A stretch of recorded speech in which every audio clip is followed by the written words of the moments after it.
السلام عليكم ومرحبا بكم كامل خوتي وخياتي في قناة المعاش دي زاد. القناة اللي دايرينها خصيصا باش نحكيو على كل ما يخص المواطن الجزائري وبسيط، المتقاعد، الموظف، الشاب والناس اللي عندهم ظروف خاصة. احنا ما نحكيوش بالكلام الفارغ، نحكيو بالأرقام، بالحقائق وبالنية الصافية، لأن هدفنا نوصل المعلومة الصحيحة بلا لف ولا دوران. طيب، الموضوع تاع اليوم خوتي مهم جزاف، لأنه كي نحكيو على العدالة الاجتماعية ما نقدروش نحصروها غير في المتقاعدين ولا الموظفين، لأنه الجزائر فيها فئة جزاف وكل فئة عندها حقها في العيش الكريم. حية الدولة اليوم راها تخدم على مشروع شامل وكامل باش الكل يستفاد، المتقاعد، الموظف، الشاب اللي مازال يخدم على روحه، وحتى الناس اللي عندهم ظروف خاصة. وهذا هو المعنى الحقيقي للعدالة الاجتماعية. طيب، أولاً فئة ذوي الهمم والمعاقين، هذه فئة قوية ربي أعطاها الصبر والإرادة لما يعادلها حتى جبال، وفي السنوات الأخيرة شفنا قرارات كبيرة تمسهم والدولة ما نسيتهمش أبدا. الزيادة في المنح الشهرية كانت خطوة مهمة جزاف، بعد ما كانت المنحة تقريبا 10,000 دينار جزائري ولات اليوم تقترب من 15,000 دينار جزائري، وبإذن الله رايحة توصل حتى 20,000 دينار جزائري في سنة 2026. وكاين عفاءات ضريبية، تسهيلات في النقل والسكن والعلاج، وحتى الأولوية في التوظيف لبعض الفئات، خصوصا اللي عندهم مؤهلات جامعية.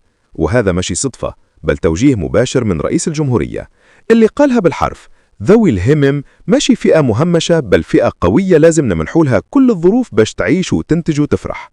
وكاين أيضا بطاقة ذوي الهمم الجديدة اللي راح يستفاد منها صاحبها في النقل المجاني، تخفيضات في الأدوية، وأولوية في السكن الاجتماعي، وزيد تكفل كامل في الحالات الصحية الصعبة.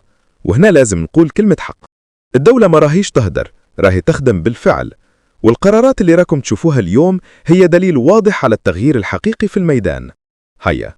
ثانياً، فئة الشباب البطال. منحة البطالة كانت من أقوى القرارات الاجتماعية في تاريخ الجزائر الحديث، دي زاد. في البداية جزاف ناس ما كانوش مصدقين، قالوا كيفاه الدولة تخلص شاب بطال، لكن الواقع أثبت العكس. اليوم أكثر من 1,300,000 شاب راهم يستفادوا شهرياً من منحة البطالة بقيمة 15,000 دينار جزائري، مع تغطية اجتماعية وصحية كاملة.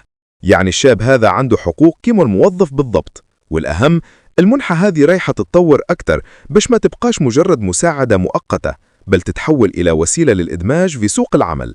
طيب، يعني الشاب اللي ما يخدمش اليوم الدولة رايحة تعاونه يا إما باش يدير مشروع صغير ولا تدمجه في مؤسسة، وإذا ما لقاوش خدمة مباشرة تبقى المنحة تضمن له الحد الأدنى من الكرامة. حية وزارة العمل راهي تحضر منصة رقمية جديدة تربط الشباب بعروض العمل والتكوين عبر كامل الولايات باش تكون الشفافية 100% وتكون الفرص متاحة للجميع.